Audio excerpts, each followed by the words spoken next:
Welcome to E classes. तो प्यारे students, आप सभी का स्वागत है ई क्लासेस में। तो प्यारे स्टूडेंट्स, जैसा कि आप सभी को मालूम ही होगा, differential calculus unit 1 semester 1 mathematics honours के बच्चों के लिए एसिम्प्टोट्स चल रहा है। डिफरेंशियल कैलकुलस यूनिट 1 जो है कि आप लोग का चल रहा है, उसी के अंतर्गत एसिम्प्टोट्स जो चैप्टर है वो हम लोग अभी चलाए हुए हैं, जिसमें जो है कि आपको आज लेक्चर 2 बताने जा रहा हूं। इससे पहले लेक्चर 1 को हमने कवर कर चुका है। अगर आप लेक्चर 2 नहीं देखे हैं तो लेक्चर नंबर 1 नहीं देखे हैं तो लेक्चर नंबर 1 को देखने के लिए आप डिस्क्रिप्शन में पड़े लिंक को जरूर देखिए। और साथ ही साथ यहाँ आई टैब आ रहा लेक्चर नंबर 1 का, वहाँ पर भी आप जा करके लेक्चर नंबर 1 देख सकते हैं। फिर जो है कि आप लेक्चर नंबर 2 पे आइए तो आपको बहुत अच्छे से समझ में आएगा। तो आइए आज का लेक्चर स्टार्ट करते हैं। और जैसा कि आप सभी को मालूम है, मेरे पढ़ाने का जो तरीका है बहुत ही डिफरेंट है, बहुत ही यूनिक है, जिसमें मैं पढ़ाने से पहले ही बच्चों को क्लियर कर देता हूं टुडेज टारगेट। आज मैं क्या पढ़ाने जा रहा हूं उससे रिलेटेड मैं टॉपिक्स को लिख के रख लेता हूं। टुडेज टारगेट में सबसे पहले हाईलाइट करूंगा आप लोगों को point number 1 highest degree of the equations, ये समझाऊंगा क्या होता है। फिर working procedure to find the equation of the asymptotes, तो कोई भी कर्व का इक्वेशन दिया रहेगा और उस कर्व के इक्वेशंस के मदद से हम लोग एसिम्प्टोट्स निकालने की कोशिश करेंगे। तीसरा जो इंपॉर्टेंट पॉइंट आज के इस लेक्चर में करेंगे वो क्या है, an important examples related to asymptotes. बस यही 3 पॉइंट्स को हम लोग यहाँ पर आज देखने वाले हैं। आइए बारी बारी से स्टार्ट करते हैं। जैसे कि आप सभी देख पा रहे हैं, पॉइंट नंबर 1 में सबसे पहले हम लोग यहाँ पर चर्चा करने जा रहे हैं highest degree of the equation.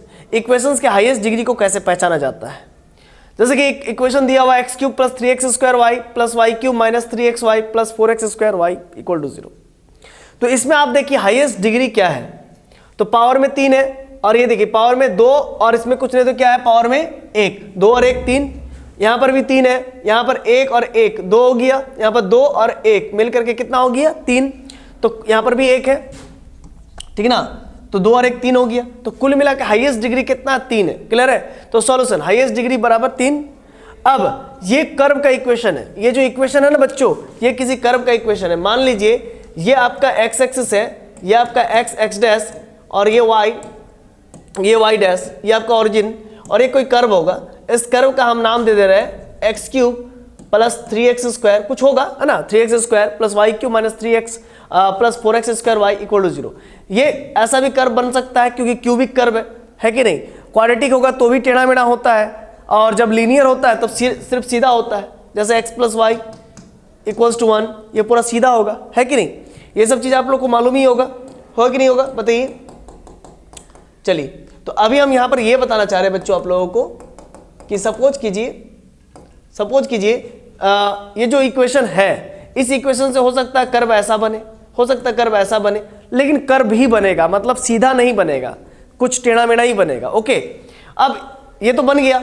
अब इसी इक्वेशन के मदद से, इस इक्वेशन के मदद से आपको क्या निकालना है, एसिम्प्टोट्स का इक्वेशन निकालना है। और एसिम्प्टोट्स क्या होता है बच्चों, एसिम्प्टोट्स आपका ऐसा भी हो सकता है, देखिए तो ये एक पैरेलल टू y एक्सिस के पैरेलल बन गया एक एसिम्प्टोट्स, या ऐसा हो सकता है, ऐसा भी एसिम्प्टोट्स बन सकता है पैरेलल टू x एक्सिस, ऐसा भी एसिम्प्टोट्स, ये स्ट्रेट लाइन बन रहा है।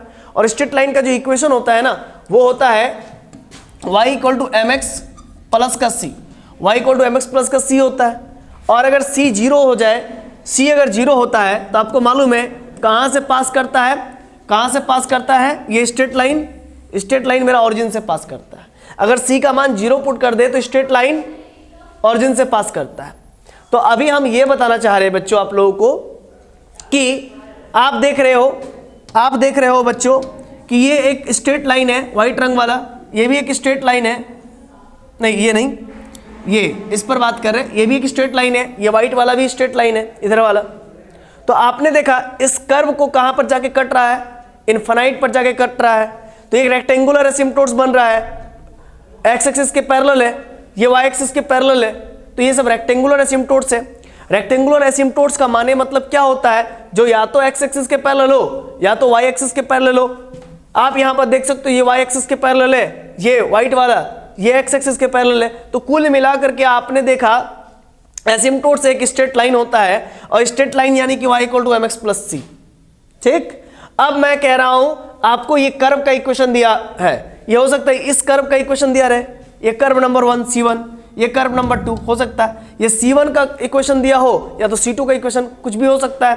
तो ये कर्व है दिया हुआ है, और इस कर्व इक्वेशन 1 के जो कर्व है, इक्वेशन 1 जो कर्व है हमारा, इसी कर्व के मदद से आप लोगों को क्या निकालना है बच्चों, इसी कर्व 1 के मदद से आपको निकालना है एसिम्प्टोट्स का इक्वेशन। और एसिम्प्टोट्स कुछ नहीं, एक स्ट्रेट लाइन ही होता है। एसिम्प्टोट्स एक कुछ नहीं, एक स्ट्रेट लाइन ही होता है। एसिम्प्टोट्स क्या होता है? स्ट्रेट लाइन होता है, और वो स्ट्रेट लाइन हो सकता है एक्स एक्सिस के पैरेलल हो, या हो सकता है वो स्ट्रेट लाइन वाई एक्सिस के पैरेलल हो, like this and like this. तो एसिम्प्टोट्स होता क्या है? एक प्रकार का एसटी लाइन होता है, स्ट्रेट लाइन होता है। तो हमको कर्व का इक्वेशन दे देगा, बार बार क्वेश्चन में बार बार कर्व का इक्वेशन दे देगा, और इसी कर्व के इक्वेशन के मदद से आपको क्या निकालना होगा? एसिम्प्टोट्स का इक्वेशन। तो एसिम्प्टोट्स कुछ नहीं, एक स्ट्रेट लाइन होता है, और स्ट्रेट लाइन का इक्वेशन होता है y equal to mx plus c. अगर c का मान 0 पुट कर दिया जाए तो एकदम हम लोग कह पाएंगे कि मेरा कर्व जो है कि कहां से पास कर रहा है? ऑरिजिन से पास। मेरा स्ट्रेट लाइन कहां से पास कर रहा है? ऑरिजिन से पास कर रहा है, हम लोग ये कहेंगे। और उस केस में हो सकता है कर्व फिर ऐसा हो जाए, है ना, तो फिर ये ऑब्लिक एसिम्प्टोट्स बन जाएगा।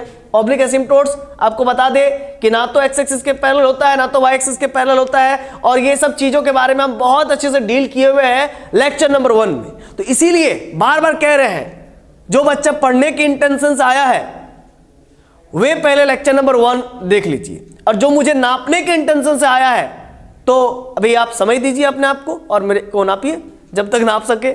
तो मैं यहां पर ये आप लोगों को बता दूं कि आपको तभी समझ में आएगा जब आप लेक्चर नंबर 1 देख रहे हैं। लेक्चर नंबर 1 नहीं देखिएगा तो लेक्चर नंबर 2 आपको समझ में नहीं आएगा, सिंपल सी बात है। मैं क्या बोल रहा हूं कि ये एक वाई एक्सिस के पैरेलल एसिम्प्टोट्स है, ये एक एक्स एक्सिस के पैरेलल एसिम्प्टोट्स है। तो एसिम्प्टोट्स होता क्या है? ये जो व्हाइट रंग का लकीर दिख रहे हैं, स्ट्रेट लाइन दिख रहे हैं, that is called asymptotes, because इस कर्व को ये ST line, straight line infinity पर जाकर टच करेगी। नहीं विश्वास होता है, कुछ कुछ ऐसे स्टूडेंट्स हैं जो कहेंगे कि सर हमको विश्वास नहीं है कि स्ट्रेट लाइन इस कर्व को इन्फिनिटी पर जाकर टच करेगी, तो हम कहेंगे उसको कि विश्वास नहीं होता तो इन्फिनिटी पर जाकर खुद देख लो। ऐसा एक लॉजिक हम लोग दे सकते हैं, है ना, एक अप्रोच दे सकते हैं। हालांकि आपको बता दूं, पिछले लास्ट क्लास में भी मैंने बताया था, असिम्प्टोट्स का मतलब होता है कि स्ट्रेट लाइन, है ना, ऐसा स्ट्रेट लाइन जो किसी भी कर्व को इन्फिनाइट पर जाकर के इन्फिनाइट पर जाकर के टच करे, वैसे स्ट्रेट लाइन को हम लोग कहते हैं एसिम्प्टोट्स। एसिम्प्टोट्स कभी भी क्लोज कर्व में नहीं बनता है, ओपन कर्व में ही बनता है, ये भी बता चुके हैं। और आज के इस इक्वेशन में मैं बता रहा हूं कि इस प्रकार का आपको इक्वेशन दे दिया जाएगा, कर्व का इक्वेशन दे दिया जाएगा। और सबसे पहले बात तो है कि हाईएस्ट डिग्री पहचान लीजिए। एक्स का हाईएस्ट डिग्री कितना है? 3 है, ठीक है ना, 3 लिख दिया मैंने। और इसके बाद आपका क्या है? आपको क्या निकालना है? एसिम्प्टोट्स का इक्वेशन निकालना है। तो इक्वेशन ऑफ एसिम्प्टोट्स, अगर आपको इक्वेशन ऑफ एसिम्प्टोट्स चाहिए तो आप पुटिंग कीजिए y बराबर mx प्लस सी। आप क्या पुटिंग कीजिएगा? y बराबर mx प्लस सी पुट कीजिए। कहां पर? गिवन इक्वेशन ऑफ कर्व में। कर्व का इक्वेशन जो भी दिया रहेगा, है ना, यहां पर तो x cube plus 3x square y plus y cube something जो भी दिया हुआ है, तो जहां जहां y है वहां आपको क्या पुट करना है? mx प्लस सी। जहां जहां y है वहां पर क्या पुट करना है? mx प्लस सी। तो यहां पर आप mx प्लस सी पुट कीजिए, यहां पर mx प्लस सी का होल क्यूब कीजिए, फिर यहां पर y की जगह पर mx प्लस सी पुट कीजिए, यहां पर भी y की जगह पर mx प्लस सी पुट कीजिए, and then you can solve this. इसके बाद आप इसको सॉल्व कर सकते हो, और सॉल्व करोगे तो आफ्टर सॉल्व आपको रिजल्ट मिलेगा, और वो रिजल्ट क्या होगा? Equation of asymptotes.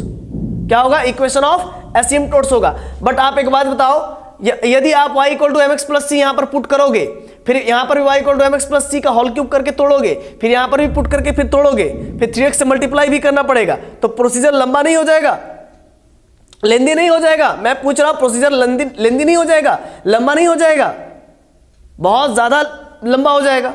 इसी वजह से then we get a equation of asymptotes. Equation of asymptotes तो मिल जाएगा, which is very large process, लेकिन ये बहुत लार्ज प्रोसेस से होकर के हमको मिलेगा, जो कि एग्जाम में इसका कोई माने मतलब नहीं निकलेगा, है ना, और इससे आपको नंबर भी नहीं मिलेगा, है ना। आप बहुत लेंदी कर देंगे, हो सकता है इसको लोग जानते ही नहीं हो, ऐसा बनाया जाता है ना। तो इस वजह से ऐसा तरीके से हम लोग बनाएंगे नहीं। पहली बात, हम लोग शॉर्टकट मेथड देखेंगे जिस मेथड से एग्जाम में क्वेश्चंस आते हैं और उसी मेथड से आपको बनाना ही है। ठीक है, फिर से एक बार समझ लीजिए हम क्या बताना चाह रहे हैं। हम ये बताना चाह रहे हैं, फिर से एक बार समझिएगा, हम इसको इरेज नहीं कर रहे नहीं तो समय लग जाएगा। मैं ये बताना चाह रहा हूं बाबू, आपको कर्व का इक्वेशन दे दिया जाएगा। कर्व ऐसा हो सकता है, कर्व ऐसा हो सकता है, ऐसा कुछ भी टाइप का कर्व आपको हो सकता है। आपको कर्व को देखना नहीं, कर्व से कोई मतलब नहीं है, कर्व को बनाना नहीं है, कर्व से कोई मतलब नहीं है। कर्व से आपको क्या निकालना है, कर्व की मदद से क्या निकालना है, आपको इक्वेशन ऑफ एसिम्पटोट्स, एसिम्पटोट्स का इक्वेशन निकालना है। क्या निकालना है आपको? एसिम्पटोट्स का इक्वेशन निकालना है। देखो इस प्रकार का आपको कर्व दे सकता है। सबसे पहले तो हाईएस्ट डिग्री चेक कर लेना कर्व का, ठीक है ना, कर्व का हाईएस्ट डिग्री 3 है। फिर इक्वेशन ऑफ एसिम्पटोट्स चाहिए तो y equal to mx plus c put कर दीजिए, जहां जहां y वहां पर mx प्लस सी पुट कर दीजिए और इसको सॉल्व कर दीजिएगा। तो सॉल्व कर दीजिएगा तो आपको इक्वेशन ऑफ एसिम्पटोट्स मिल जाएगा, लेकिन ये बहुत लेंदी प्रोसेस है कि नहीं है? तो कहने का मतलब, और आपको ये भी हम बताए हैं कि ये आपका parallel to x axis asymptotes है, ये parallel to y axis asymptotes है। तो इन दोनों को मिला करके हमको लोग रेक्टेंगुलर एसिम्पटोट्स कह सकते हैं, और ये आपका ऑब्लिक एसिम्पटोट्स है। तो एसिम्पटोट्स दो प्रकार के होते हैं, एक रेक्टेंगुलर, दूसरा ऑब्लिक। रेक्टेंगुलर में भी दो प्रकार, एक पैरेलल टू x एक्सिस, एक पैरेलल टू y एक्सिस, और ऑब्लिक में सिर्फ और सिर्फ एक प्रकार। समझ रहे हैं ना, जो ना तो x एक्सिस के पैरेलल हो ना तो y एक्सिस के पैरेलल हो, that is called oblique asymptotes. I hope आपको बातें समझ में आ रही होंगी। तो अभी यहां पर हम लोग क्या समझे, highest degree of the equation. Equation का हाईएस्ट डिग्री क्या होता है, और गिवन इक्वेशन ऑफ कर्व में आप, गिवन इक्वेशन ऑफ कर्व से आप इक्वेशन ऑफ एसिम्पटोट्स कैसे निकालोगे, ये भी हम लोग सीख लिए। y बराबर जहां जहां y है वहां वहां mx प्लस सी पुट कर दीजिए। तो आप पूछोगे सर कि y equal to mx plus c क्यों पुट करेंगे, जहां जहां y है इक्वेशन ऑफ गिवन कर्व में वहां वहां y equal to mx plus c क्यों पुट करेंगे? क्योंकि एसिम्पटोट्स एक प्रकार का स्ट्रेट लाइन होता है, एक प्रकार का स्ट्रेट लाइन होता है, और स्ट्रेट लाइन का जो इक्वेशन होता है mx प्लस सी होता है। तो इसलिए जहां जहां y है वहां वहां mx प्लस सी पुट कर दीजिए, आपको सॉल्व हो करके रिजल्टेंट वैल्यू मिल जाएगा, यानी कि एसिम्पटोट्स का इक्वेशन मिल जाएगा। हम लोग यहां पर इस वीडियो लेक्चर में क्या सीखने वाले हैं, इस वीडियो लेक्चर का मेन उद्देश्य, मेन मोटो, इक्वेशन ऑफ एसिम्पटोट्स निकालना। कोई भी गिवन कर्व रहेगा, उस कर्व के मदद से इक्वेशन ऑफ एसिम्पटोट्स निकालेंगे। तो क्या सर इसी प्रोसेस से निकालेंगे, जहां जहां y है वहां वहां mx प्लस सी पुट करेंगे? हम बोलेंगे नहीं, ये तो मैं बताया कि ये लेंदी प्रोसेस हो जाएगा। मैं प्रोसेस बताऊंगा, बहुत ईजी है, कुछ प्रोसीजर है, उस प्रोसीजर को आपको फॉलो करना पड़ेगा। चलिए आइए उसी चीज को देखेंगे। अच्छा, यहां पर तो आप ये समझ गए कि कैसे हाईएस्ट डिग्री पहचानते हैं, ठीक है। और यहां पर हाईएस्ट डिग्री ऑफ x क्या है, 3 है। हाईएस्ट डिग्री ऑफ y क्या है, 3 है। क्लियर है? चलिए अब आगे बढ़ते हैं और नेक्स्ट स्लाइड में आते हैं। देखिए, working procedure to find the equation of the asymptotes, ठीक है ना। अब हमको, अब आप लोगों को मैं बताऊंगा कि क्या वर्किंग प्रोसीजर है जिसकी मदद से हम लोग एसिम्पटोट्स का इक्वेशन निकालेंगे। क्या वर्किंग प्रोसीजर है जिसकी मदद से आप लोग एसिम्पटोट्स का इक्वेशन निकालेंगे। हो सकता है कि ये प्रोसेस, ये स्टेप्स देख करके आप थोड़ा कंफ्यूज्ड हो जाए। ये प्रोसेस, ये स्टेप्स देख करके हो सकता है कि आप थोड़े से कंफ्यूज्ड हो जाए, लेकिन आप मेरे ऊपर विश्वास रखिए, आपको एक क्वेश्चंस बता दूंगा, आपको सब चीज क्लियर हो जाएगा, ठीक है। जैसे देखिए, मैं इसको बताने से पहले यहां पर थोड़ा सा आपको ले जाऊं। हाँ, एक इंपॉर्टेंट क्वेश्चंस, इसको अगर बनाना स्टार्ट करूंगा तो आपको हर एक चीज समझ में आने लगेगा। ये मैं आपको गारंटी बता रहा हूं, दावा के साथ बता रहा हूं, 110% बता रहा हूं बच्चों। आप लोगों से मैं प्रॉमिस कर रहा हूं कि आपको ये इसका क्वेश्चंस बनाना आ जाएगा। ये गिवन इक्वेशन ऑफ कर्व इस प्रकार से दे देगा, और इसी कर्व के इक्वेशन के मदद से आपको क्या निकालना है, इक्वेशन ऑफ एसिम्पटोट्स, एसिम्पटोट्स का इक्वेशन निकालना है इसी कर्व के मदद से, ठीक है। लेकिन इस चीज को जानने से पहले प्रोसीजर जानना जरूरी है, लेकिन प्रोसीजर जानना बेहद जरूरी है। फिर आप कहेंगे कि सर ये तो हम लोगों को समझ में आएगा नहीं, है ना, क्वेश्चन ही डायरेक्ट बता दीजिए, प्रोसीजर बताने की क्या जरूरत है। तो वैसे स्टूडेंट्स को मैं कहना चाहूंगा, बाबू इसको समझना बहुत जरूरी है। इसको जब आप समझेंगे तभी आप उधर समझ पाएंगे। मैं चाहूं तो उधर ही डायरेक्ट स्टार्ट कर सकता हूं, लेकिन आप फिर पूछेंगे सर ऐसा क्यों हो रहा है, सर ऐसा क्यों हो रहा है, ये बात हो जाएगा। इसीलिए सबसे अच्छा जरूरी क्या होगा कि आप स्टेप्स को देख लीजिए, समझ लीजिए, फिर आगे बढ़िएगा। Working procedure to find the equation of the asymptotes. देखिए, वर्किंग प्रोसीजर है एसिम्पटोट्स के इक्वेशंस को निकालने का। क्या तरीका है, क्या वर्किंग प्रोसीजर है, क्या स्टेप्स है, इसको समझिए। नहीं भी समझ में आता है तो भी बैठ करके कॉपी पेन लेकर के बैठिए और एक एक चीज को जैसे जैसे मैं समझा रहा हूं वैसे वैसे नोट कीजिए, और नोट नहीं कीजिएगा तो फिर आपको कुछ नहीं समझ में आएगा बाबू। कॉपी और पेन लेकर के बैठ जाइए और जैसे जैसे मैं बता रहा हूं वैसे वैसे लिखिए। कुछ माइंड में घुस रहा है तो घुसा लीजिए, और नहीं घुस रहा है तो कोई बात नहीं, क्वेश्चंस बताएंगे सब समझ में आ जाएगा। वर्किंग रूल, सबसे पहली बात हम लोग रेक्टेंगुलर एसिम्प्टोट्स निकालने का कोशिश करेंगे। रेक्टेंगुलर एसिम्प्टोट्स दो प्रकार के होते हैं, एक तो आपका ऐसे हो जाएगा, ऐसा हो जाएगा ये, है ना, और एक जो है कि आपका ऐसा हो सकता है, ऐसा हो सकता है ये, है ना। तो दो प्रकार के रेक्टेंगुलर एसिम्प्टोट्स होते हैं भाई साहब। एक जो है कि आपका ऐसा हो सकता है पैरेलल टू एक्स एक्सिस, और एक जो है कि उसी में पैरेलल टू वाई एक्सिस। देखिए एसिम्प्टोट्स दो प्रकार के होते हैं, एक रेक्टेंगुलर दूसरा ऑब्लिक। तो सबसे पहले रेक्टेंगुलर एसिम्प्टोट्स का हम लोग प्रोसीजर जानेंगे, फिर हम लोग ऑब्लिक एसिम्प्टोट्स का प्रोसीजर जानेंगे। रेक्टेंगुलर एसिम्प्टोट्स में भी दो प्रकार, पहला प्रकार पैरेलल टू एक्स एक्सिस और दूसरा प्रकार पैरेलल टू वाई एक्सिस। तो सबसे पहले पैरेलल टू एक्स एक्सिस निकालने के लिए, parallel to x axis asymptotes का इक्वेशन निकालने के लिए, parallel to x axis asymptotes निकालने के लिए step 1 equation of asymptotes parallel to x axis, मतलब ऐसे इक्वेशंस को निकालने के लिए इसके पैरेलल टू एक्स एक्सिस वाला एसिम्प्टोट्स को, equation of asymptotes parallel to x axis, equate the coefficient of highest power of x equal to 0। मान लीजिए आपका इक्वेशन ऐसा रहे x cube plus y cube equal to 0, ऐसा रहे, गिवन इक्वेशन ऑफ कर्व ऐसा रहे। तो इसमें आप हाईएस्ट पावर ऑफ x देखिए क्या है, 3 है, इसका कोएफिशिएंट क्या है, 1 है। तो 1 को वही कह रहा है equation of asymptotes parallel to x axis. अगर आपको एक्स एक्सिस के पैरेलल एसिम्प्टोट्स चाहिए, उसका इक्वेशन चाहिए, तो equate the coefficient of highest power of x। Highest power of x क्या है, क्यूब है, और उसका कोएफिशिएंट क्या है, 1 है। तो 1 को आप किसके बराबर कीजिए, इक्वेट 0 के बराबर। Equate the coefficient of highest power of x equal to 0। तो 1 बराबर 0 हो सकता है पॉसिबल, नॉट पॉसिबल। अगर ये संभव नहीं है तो आपको parallel to x axis asymptotes भी संभव नहीं है, तो लिखेंगे therefore there is no any asymptotes parallel to x axis. अगर ऐसा हो जाता, अगर ऐसा हो जाता, अगर ऐसा हो जाता कि x cube y x cube plus y cube equal to 0।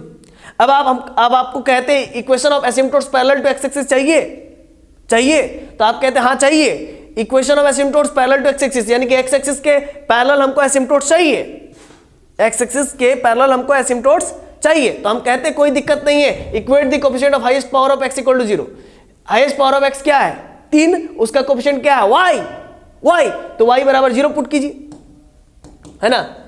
देखिए equate the coefficient of highest power of x का हाईएस्ट पावर का, x के हाईएस्ट पावर का कोएफिशिएंट को 0 से इक्वेट कीजिए, 0 से, तो y बराबर 0 हो जाता। और y बराबर 0 का मतलब होता है x एक्सिस, y बराबर 0 का मतलब होता है x एक्सिस, मतलब x एक्सिस ही क्या हो जाएगा, एसिम्प्टोट्स बन जाएगा। y बराबर 0, यही एसिम्प्टोट्स हो गया, फिर यही वाला एसिम्प्टोट्स हो जाता है, यही वाला एसिम्प्टोट्स का इक्वेशन हो जाता है, ठीक है। फिर हम लोग बात करेंगे स्टेप 2 में equation of asymptotes parallel to y axis. अगर आपको parallel to y axis asymptotes चाहिए, यानी कि वाई एक्सिस के पैरेलल लाइक दिस, ये वाई एक्सिस के पैरेलल है, ये वाई एक्सिस के पैरेलल है ना जी, हाँ, तो इसका इक्वेशन चाहिए, तो उसके लिए क्या करना पड़ेगा, equate the coefficient of highest power of y equal to 0। अब देखिए y का हाईएस्ट पावर क्या है, y का हाईएस्ट पावर 3 है, और उसका कोएफिशिएंट क्या है जी, 1 है। तो 1 बराबर 0 कीजिए, और 1 बराबर 0 कभी संभव है, 1 कभी 0 के बराबर हो सकता है, 1 और 0 आपस में बराबर हो सकता है, नहीं ना हो सकता है। जब 1 और 0 आपस में बराबर नहीं हो सकता है तो इसीलिए लिखेंगे नॉट पॉसिबल, 1 और 0 नॉट पॉसिबल, कभी बराबर हो नहीं सकता। जब ये बराबर नहीं हो सकता तो लिखेंगे therefore there is no any asymptotes parallel to y axis, ठीक है ना। आई होप आपको बातें समझ में आ गई होंगी, तो आई होप आपको क्लियर हो रही होगी हर एक चीज। तो यहां पर आपने समझा पहली बात कि रेक्टेंगुलर एसिम्प्टोट्स का इक्वेशन कैसे निकालते हैं। पहला पॉइंट आपने समझा कि रेक्टेंगुलर एसिम्प्टोट्स के अंतर्गत 2 पॉइंट्स आते हैं। पहली बात तो पैरेलल टू एक्स एक्सिस, दूसरी बात तो parallel to y axis. Parallel to x axis वाला एसिम्प्टोट्स निकालने के लिए आपको एक्स एक्सिस एक्स का जो इक्वेशन दिया रहेगा, एक्स का हाईएस्ट पावर देखना है और उसका कोएफिशिएंट जो भी रहे उसको 0 से इक्वेट कर देना है ना। तो हमने 0 से इक्वेट करके देखा, एक बार 1 बराबर 0 आया जो कि नॉट पॉसिबल, इसीलिए there is no any asymptotes parallel to x axis. फिर हमने देखा वाई एक्सिस के अबाउट, हमको वाई एक्सिस के पैरेलल हमको एसिम्प्टोट्स चाहिए, तो हम क्या करेंगे, equate the coefficient of highest power of y equal to 0। तो y का हाईएस्ट पावर क्या है, 3, y का हाईएस्ट पावर क्या 3, यहाँ पर भी y है ना, लेकिन 1 है, इसका पावर 1 है ना, लेकिन इसका पावर 1 है तो इसको नहीं देखेंगे, जिसका पावर हाईएस्ट रहेगा उसी को देखेंगे। y का हाईएस्ट पावर कितना 3 है और उसका कोएफिशिएंट क्या है 1 है। तो वही बोल रहा है equation of asymptotes parallel to y axis, आपको y एक्सिस के पैरेलल एसिम्पटोट्स चाहिए। अगर आपको y एक्सिस के पैरेलल एसिम्पटोट्स चाहिए, यानी कि y एक्सिस के पैरेलल आपको एसिम्पटोट्स का इक्वेशन चाहिए, तो equate the coefficient of highest power of y equal to 0। तो आप इक्वेट कीजिए y के हाईएस्ट पावर के कोएफिशिएंट को 0 से। तो y के हाईएस्ट पावर 3 के कोएफिशिएंट 1, y के हाईएस्ट पावर 3 के कोएफिशिएंट 1 से 0 को इक्वेट कीजिए, मतलब 0 से इक्वेट कीजिए। मतलब सिंपल सी बात है, आपको देखना y का हाईएस्ट पावर और उसका कोएफिशिएंट को 0 से इक्वेट करना है। तो 1 है कोएफिशिएंट, तो 1 बराबर 0 पॉसिबल नहीं हो सकता, 1 बराबर 0 नॉट पॉसिबल। जब 1 0 के बराबर नहीं होगा तो कहेंगे कि there is no any asymptotes parallel to y axis.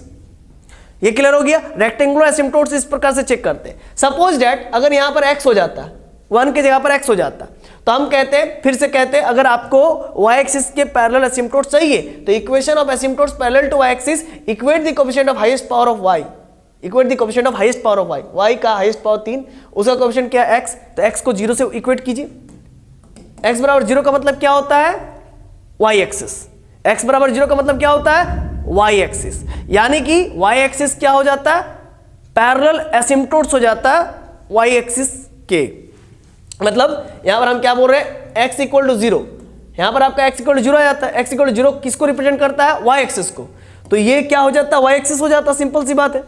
तो ये एसिम्पटोट्स क्या हो जाता है y एक्सिस वाला हो जाता है ना, ये पैरेलल टू y एक्सिस हो जाता है, या फिर आप कह सकते हैं कि कोइंसिडेंट भी कर जाता है, क्योंकि x इक्वल टू 0 का मतलब y एक्सिस होता है, यानी कि कोइंसिडेंट हो जाएगा। कोइंसिडेंट का मतलब सर नहीं समझे, मान लीजिए कोई पेन, दो पेन है आपके पास, एक पेन दूसरे पेन के ऊपर सोया हुआ है, तो इसको कहते हैं कोइंसिडेंट, ठीक है ना, संपातित रेखाएं हिंदी में कहते हैं, संपातित रेखाएं, और इंग्लिश में कहते हैं कोइंसिडेंट लाइन, ठीक है ना। आई होप आपको क्लियर हो रही होगी हर एक बात, ठीक है। थोड़ा सा इसमें डिटेल बहुत जा रहे हैं क्योंकि जरूरी भी है। चलिए फिर नेक्स्ट स्लाइड में हम लोग आते हैं और आगे की बातों को यहां पर चर्चा करते हैं। अब आपको मैंने अभी भी बताया कि रेक्टेंगुलर एसिम्पटोट्स दो प्रकार के, पैरेलल टू x एक्सिस कैसे निकालते हैं, पैरेलल टू y एक्सिस कैसे निकालते हैं।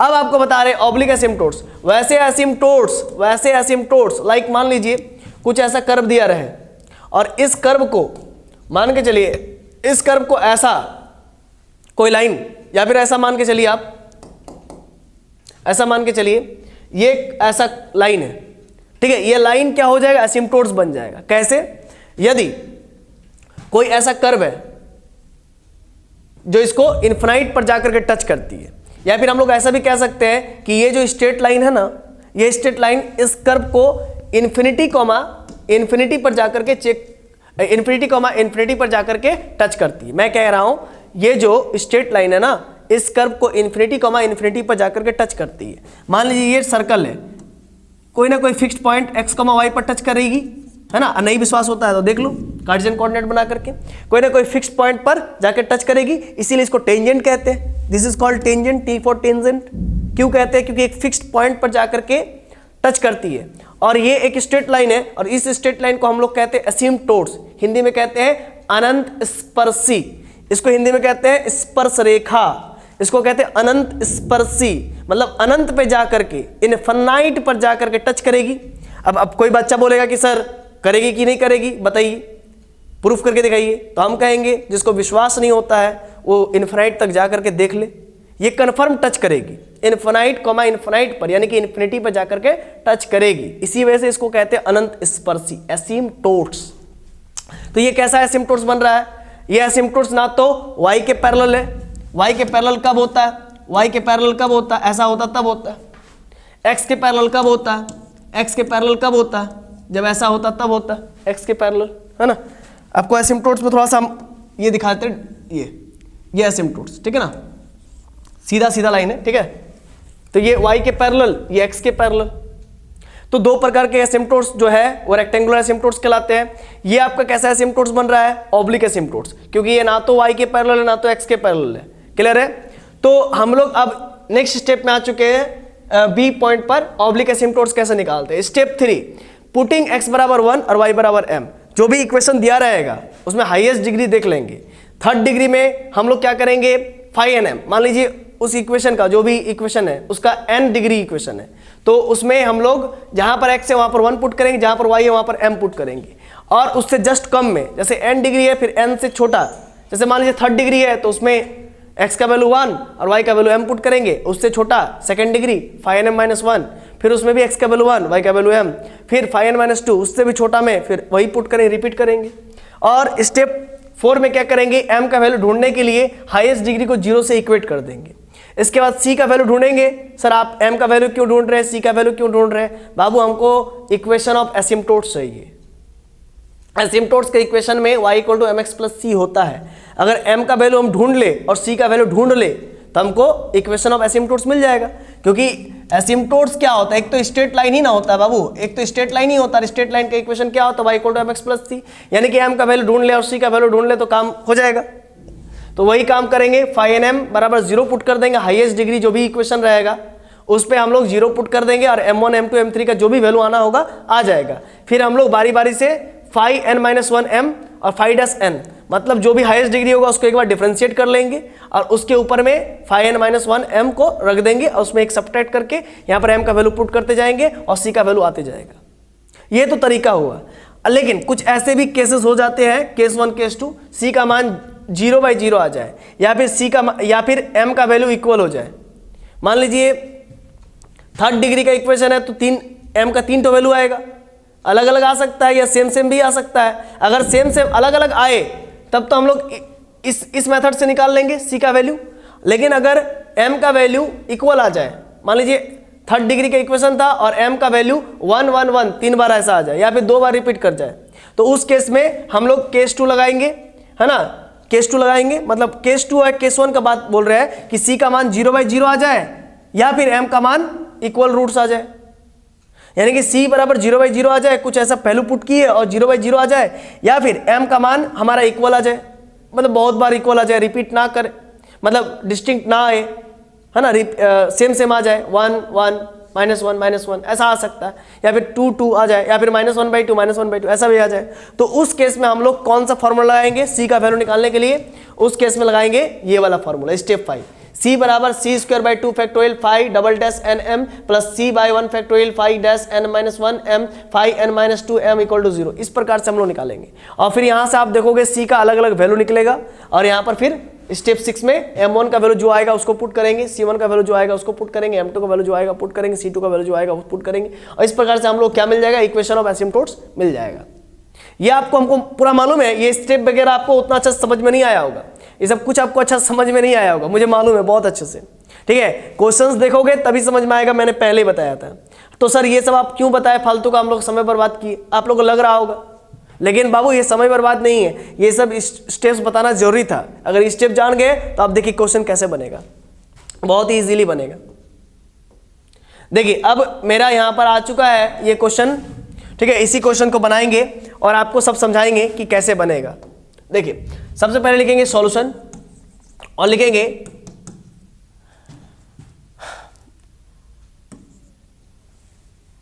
given that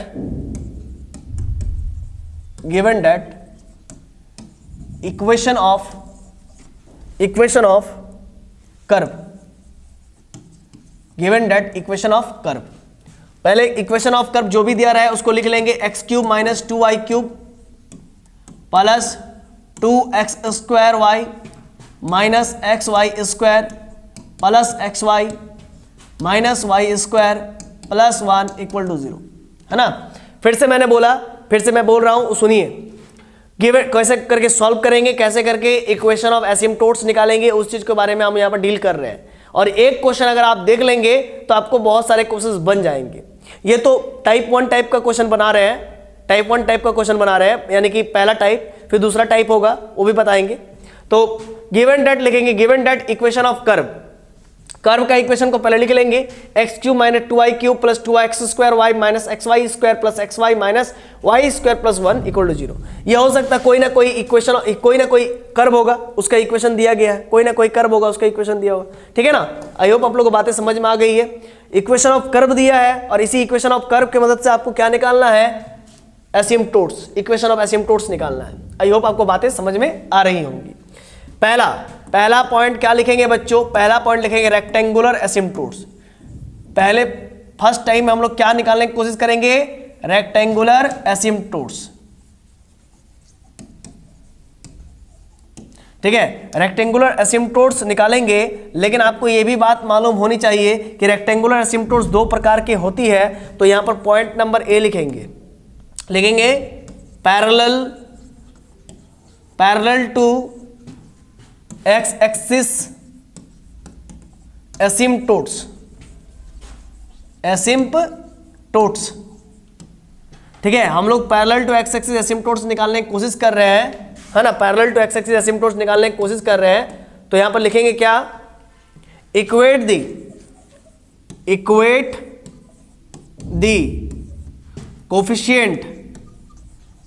the coefficient of highest power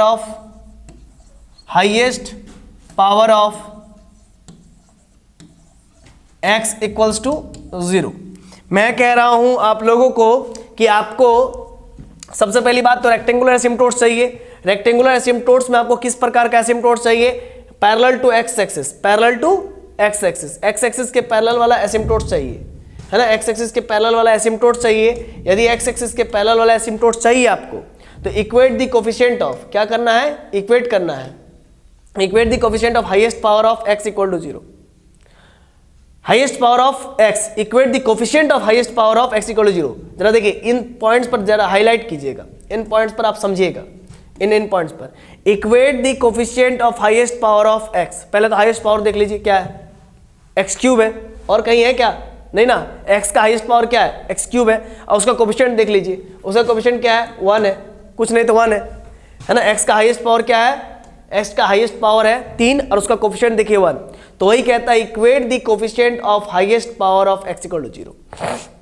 यानी कि x का जो हाईएस्ट पावर है उसका कोफिशिएंट जो भी रहेगा उसको 0 से इक्वेट कर दीजिए। तो x क्यूब का हाईएस्ट पावर मतलब x का हाईएस्ट पावर 3, उसका कोफिशिएंट 1, तो 1 बराबर 0। यही ना बोला इक्वेट करने के लिए, क्या बोला है? Equate the coefficient of highest power of x equal to 0। x का जो भी हाईएस्ट पावर होगा उसके कोफिशिएंट को 0 से इक्वेट कीजिए, तो 1 बराबर 0 ये आ रहा है। ऐसा करने पर हम लोग क्या आ रहा है? 1 बराबर 0 आ रहा है, 1 बराबर 0 आ रहा है। क्या ये संभव है? कभी क्या 1 0 के बराबर हो सकता है? नहीं ना। तो यहाँ पर लिखेंगे नॉट पॉसिबल। क्या लिखेंगे? नॉट पॉसिबल, ये संभव नहीं है। अगर ये संभव नहीं है तो पैरेलल टू एक्स एक्सिस एसिम्पटोट्स भी संभव नहीं है। इस कर्व में पैरेलल टू एक्स एक्सिस एसिम्पटोट्स संभव नहीं है। जैसे ऑब्वियस सी बात है ना, कोई ऐसा कर्व है, तो इस कर्व में कोई parallel to x axis asymptotes exist करेगा? अभी बताओ, नहीं ना। ये कर्व ऐसा मुड़ता तब तो इस पे पॉसिबल हो पाता ना। ये कर्व ऐसा मुड़ तो नहीं रहा, तो इसका मतलब हम ये कह सकते हैं, पहली बात तो equate the coefficient of highest power of x equal to 0। जो भी x का कोफिशिएंट होगा हाईएस्ट पावर, उसका x का जो भी पावर रहेगा उसका कोफिशिएंट को देखो 1 है, तो 1 बराबर 0 किए, जो कि संभव नहीं है। तो लिखेंगे therefore there is no any parallel to x axis asymptotes, है ना। यहां पर लिखेंगे therefore there is no any parallel to x axis asymptotes exist, मतलब यहां पर एग्जिस्ट नहीं किया, है ना। देयरफॉर देयर इज, यहां पर लिखना भूल गए, देयर इज होगा। Therefore there is no any parallel to x axis asymptotes exist, मतलब अगर 1 और 0 आपस में बराबर हो पाता तो हो सकता है कि यहां पर पैरेलल टू एक्स एक्सिस एसिम्पटोट्स संभव हो पाता, लेकिन ये तो कभी संभव ही नहीं होगा। या फिर ऐसा मान लीजिए एक्स क्यूब का कोफिशिएंट y रहता, तो फिर y बराबर 0 को इक्वेट करते, और y बराबर 0 का मतलब क्या होता है? एक्स एक्सिस मतलब एक पैरेलल एसिम्पटोट्स एग्जिस्ट कर जाता है। समझ पा रहे हैं ना। तो ऐसा भी हो नहीं रहा है, यहां पर क्या हो रहा है? यहाँ पर एक्स क्यूब का जो कोफिशिएंट है, एक्स का हाईएस्ट पावर 3 है, उसका कोफिशिएंट क्या 1 है, तो 1 बराबर 0 हो रहा है, जो कि पॉसिबल नहीं है। अगर ये पॉसिबल नहीं है तो therefore there is no any parallel to x axis asymptotes exist, मतलब एक्स एक्सिस के पैरेलल कोई भी एसिम्पटोट्स एग्जिस्ट नहीं करेगा। ये ए पॉइंट आप लोगों को समझा दिए। अब बी पॉइंट पर बात करेंगे। बी पॉइंट पर हम लोग चेक करेंगे पैरेलल टू, बी पॉइंट पर क्या चेक करेंगे, parallel to y axis asymptotes, है ना। यहां पर लिखेंगे पैरेलल टू वाई एक्सिस एसिम्पटोट्स।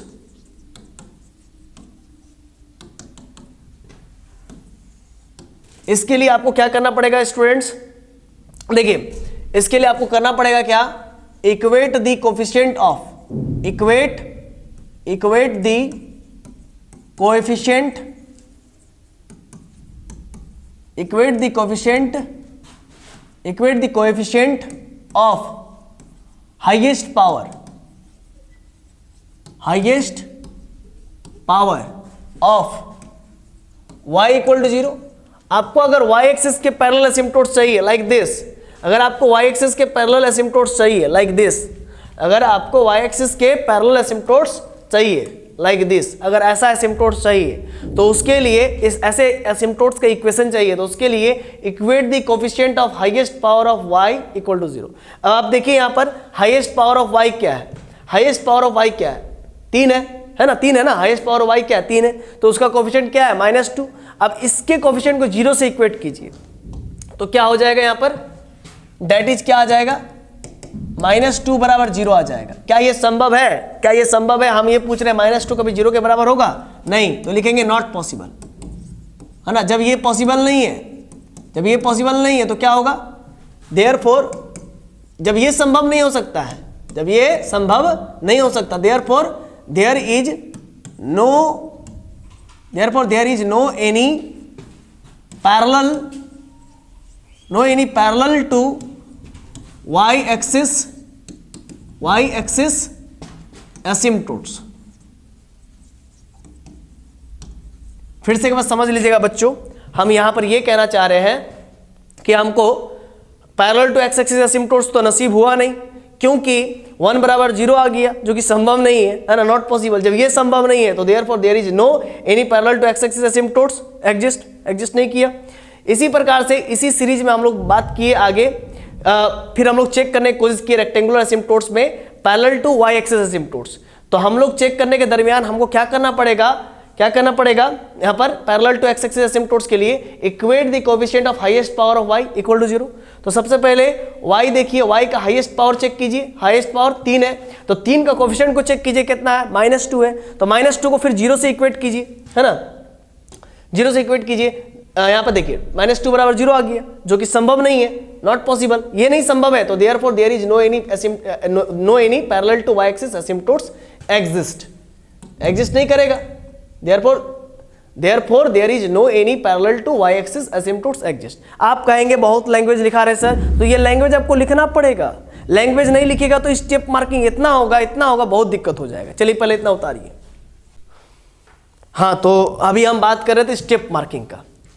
अगर आप स्टेप मार्किंग में नंबर उठाना चाहते हो, उससे बचना चाहते हो स्टेप मार्किंग से, तो आपको एकदम ख्याल रखना है कि जो मैंने डेफिनेशन जो मैं लैंग्वेज लिखा रहा हूं, एक भी इसमें से मिसिंग नहीं होना चाहिए एग्जाम में, एक भी मिसिंग नहीं होना चाहिए, क्योंकि हर एक वर्ड का, हर एक सेंटेंस का कुछ ना कुछ माने मतलब निकल रहा है। ठीक है, हमने बोला कि हम लोग का इक्वेशन क्या था बाबू, x³ - 2y³, ये समथिंग था। अगर मान लीजिए y³ का कोफिशिएंट यहां पर अगर x हो जाता, y³ का कोफिशिएंट अगर -2 के जगह पर अगर x हो जाता, तो y³ पहले तो हम y एक्सिस का पैरेलल टू एसिम्पटोट्स खोजना चाह रहे हैं, तो equate the coefficient of highest power of y equal to 0 करते। y का हाईएस्ट पावर कितना 3, उसका कोफिशिएंट क्या है -x, तो लिखते -x बराबर 0 लिखते, तो x बराबर 0 हो जाता है, x बराबर 0 का मतलब y एक्सिस, तो y एक्सिस एसिम्पटोट्स बन जाता है ना। तो इस प्रकार से काम होता, बट यहां पर क्या है -2 है, -2 होने के वजह से -2 को हम 0 से इक्वेट किए, -2 को हम लोग 0 से इक्वेट किए, जो कि पॉसिबल नहीं है। -2 0 के बराबर हो सकता है भाई, माइनस टू जीरो के बराबर नहीं हो सकता, लेकिन वही अगर माइनस एक्स वाई क्यूब होता तो y का हाईएस्ट पावर 3 था और y क्यूब का कोफिशिएंट माइनस एक्स हो जाता, उसको जीरो से इक्वेट करते तो x बराबर जीरो, यानी कि y एक्सिस एसिम्प्टोट्स बन जाता। x बराबर जीरो का मतलब y एक्सिस एसिम्प्टोट्स, लेकिन ये तो संभव हुआ नहीं। आई होप आप लोगों को बातें समझ में आ रही होंगी, है ना। ये थोड़ा सा आप समझ सकते हैं, इजी ही है, कुछ हार्ड नहीं है, ठीक है ना। तो therefore there is no any parallel to y axis asymptotes exist, क्योंकि माइनस टू जीरो के बराबर नहीं है, नॉट पॉसिबल, ये संभव नहीं है। तो therefore there is no any parallel to y axis asymptotes exist. तो फिर लास्ट में क्या लिखेंगे, तो हम लोग चेक किए x एक्सिस के पैरेलल एसिम्प्टोट्स, y एक्सिस के पैरेलल एसिम्प्टोट्स, तो ना तो x एक्सिस के पैरेलल एसिम्प्टोट्स आ रहा है और ना ही y एक्सिस के पैरेलल एसिम्प्टोट्स एग्जिस्ट कर रहा है। तो हम लोग लिखेंगे कि रेक्टेंगुलर एसिम्प्टोट्स एग्जिस्ट ही नहीं कर रहा है, तो लिखेंगे therefore there is no any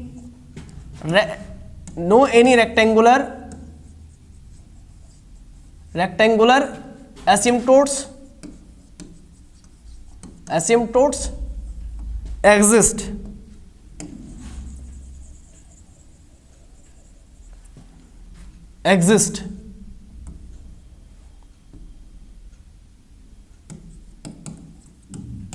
exist EXISTS। तो देयरफॉर देयर इज नो मतलब एग्जिस्ट करेगा नहीं, no any rectangular asymptotes exist, या फिर आप सिंपल लिख सकते हैं देयरफॉर देयर इज, या फिर ऐसे लिख सकते हैं therefore no any rectangular asymptotes exist, या फिर आप डायरेक्ट लिख सकते हैं rectangular asymptotes does not exist. क्या लिख सकते हैं, rectangular asymptotes does not exist. फिर से एक बार सुन लीजिए, rectangular asymptotes does not exist, आप ऐसा भी लिख सकते हैं, लेकिन ज्यादा अच्छा रहेगा स्टैंडर्ड लैंग्वेज के साथ आप लोग लिखें therefore there is no any rectangular asymptotes exist. I hope आप लोगों को बातें समझ में आ रही होंगी।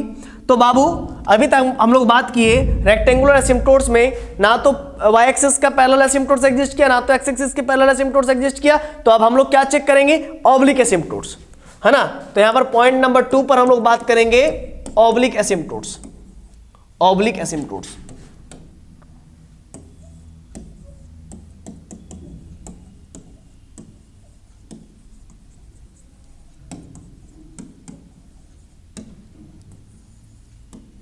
तो ऑब्लिक एसिम्प्टोट्स चेक करने के लिए हम लोग क्या करेंगे, पुट करेंगे कुछ, है ना। तो उसको लिखेंगे हम लोग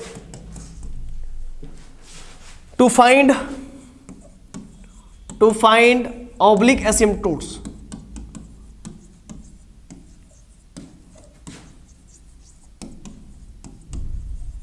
टू फाइंड ऑब्लिक एसिम्प्टोट्स, हो सकता है 1 आ जाए, 2 आ जाए, 3 आ जाए, इसीलिए टोट्स लिख रहे हैं ना, एसिम्प्टोट्स। तो to find oblique asymptotes putting x बराबर 1, x का वैल्यू 1 पुट करेंगे एंड y बराबर m पुट करेंगे इन इक्वेशंस, है ना, बहुत सारे में पुट करेंगे इन इक्वेशन। हाईएस्ट डिग्री क्या था, 3rd था ना, तो इन इक्वेशन इन लिख करके आप लिखेगा इन 3rd degree, comma 2nd degree, comma 1st degree,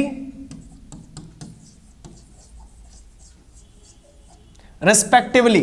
1st degree equations respectively, 1st degree equations respectively, है ना। तो जैसे कि अभी आपने देखा ऑब्लिक एसिम्प्टोट्स हम लोग निकाल रहे थे। टू फाइंड ऑब्लिक एसिम्प्टोट्स, यदि आप लोगों को ऑब्लिक एसिम्प्टोट्स चाहिए तो उसके लिए आपको x बराबर 1 पुट करेंगे एंड y बराबर m पुट करेंगे, ठीक है ना। इन 3rd degree equation, 2nd degree equations, 1st degree equations respectively, ठीक है ना। मतलब हम लोग इस प्रकार से बढ़ेंगे, पहले 3rd डिग्री इक्वेशंस में x बराबर 1 पुट करेंगे और y बराबर m पुट करेंगे, फिर 2nd डिग्री इक्वेशंस में हम लोग x बराबर 1 पुट करेंगे और y बराबर m पुट करेंगे, फिर 1st डिग्री इक्वेशंस में हम लोग x बराबर 1 पुट करेंगे और y बराबर m पुट करेंगे। अब क्या लिखे है इसका मतलब आपको समझना पड़ेगा, चलिए हम समझाएंगे, टेंशन मत लीजिए। तो देखिए सबसे पहली बात तो हम लोग जो इक्वेशंस है उसको आप चाहो तो लिख लो, तभी आप लोगों को शायद क्लियर होगा। लेकिन इसको करने से पहले हम लोग इस चीज़ को नेक्स्ट स्लाइड में करेंगे ताकि हर एक चीज़ आपको समझ में आए। ये आप तो लिख लिए होंगे ना, इतना पहले लिख लीजिएगा, इतना पहले लिख लीजिएगा, फिर आगे करेंगे, ठीक है ना। ठीक, तो और साइड में कहीं रफ में आप गिवन इक्वेशंस को लिख लीजिए। पहले गिवन इक्वेशंस को लिखने के लिए आपको फिर क्वेश्चन चेक करना पड़ेगा। क्या था यहाँ पर, था आपका इक्वेशन, हाँ चलिए, ये x cube minus 2i cube, x cube minus 2i cube, okay, x cube minus 2i cube, x cube minus 2i cube, इसको आपको रफ में लिखना है ना।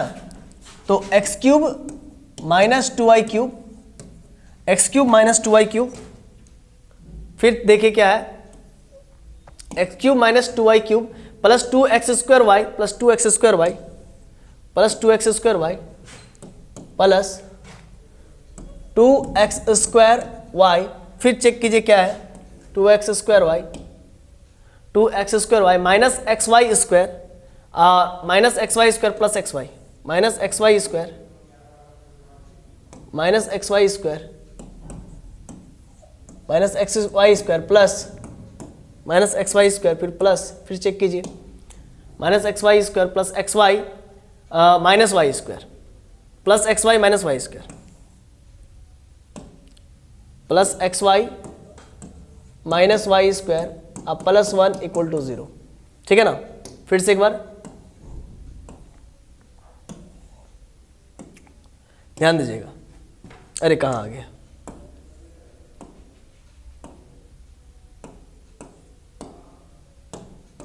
हाँ, x cube minus 2i cube plus 2x square y minus x y square plus x y minus y square plus 1, इतना clear है। अब चलिए मिला लीजिएगा, और यहाँ पर जिन बच्चों को इसीलिए लिख लिख के चलिएगा तो आपको ज़्यादा दिक्कत नहीं होगा। अब देखिए यहाँ पर एक बात को समझिएगा, अभी तक हम लोग कहाँ तक बढ़े थे, इस चीज़ को जरा समझिएगा। अब टू फाइंड ऑब्लिक एसिम्पटोट्स, अगर आपको ऑब्लिक एसिम्पटोट्स चाहिए तो x का मान 1 पुट कीजिए एंड y का मान m पुट कीजिए in third degree equation, second degree equation and first degree equation respectively. देखिए मतलब ये कि सबसे पहले हम पुटिंग करेंगे, क्या पुटिंग करेंगे बच्चों, x का मान 1 एंड y का मान m पुट करेंगे, ठीक है।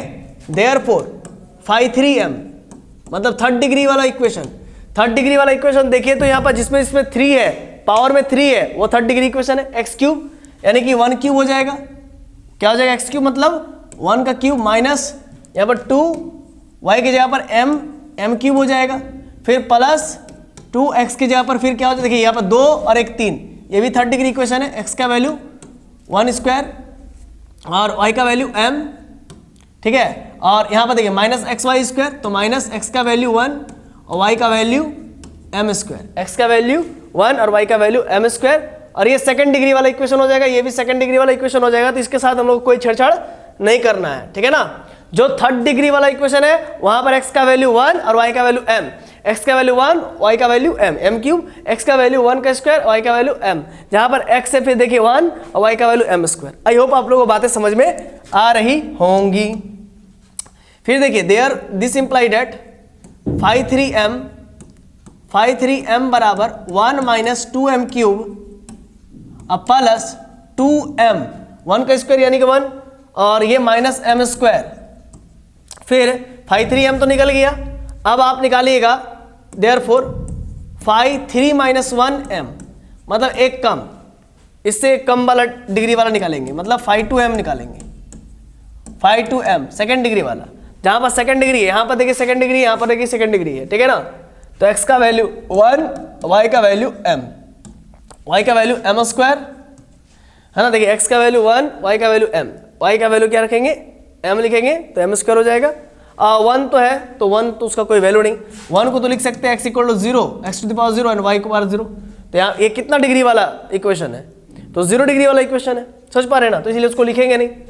तो फाई देखिए that is this implied that हम लोग क्या मिल गया, फाई 2m बराबर m माइनस m स्क्वायर, ये मिल गया, ठीक है ना। आई होप आप लोगों को बातें समझ में आ रही होगी। अब फिर फाई 1m लिखेंगे, फाई 1m, तो फाई 1m हम क्या लिखें यहाँ पर बताइए, तो 1 डिग्री वाला कोई इक्वेशन नजर आ रहा है, नहीं। 1 मतलब क्या, x का पावर 0 y का पावर 0 यानी कि 0 डिग्री वाला इक्वेशन है, तो 0 डिग्री वाला इक्वेशन लिखेंगे नहीं, और 1 वाला है नहीं तो लिखेंगे नहीं, खत्म करनी। बस इतना समझ गए होंगे आप लोग बातों को। चलिए इसको इरेज कर देता हूं, इसको भी इरेज करता हूं। ये रफ वर्क था जो कि बहुत ही इंपॉर्टेंट था भाई अभी। चलिए इतना होने के बाद आप क्या कीजिएगा, ये हो गया ना। अब आपको क्या चाहिए, m का वैल्यू चाहिए। तो यहां पर लिखेंगे to find the value of m's, है ना, to find the value of m's, to find the values of m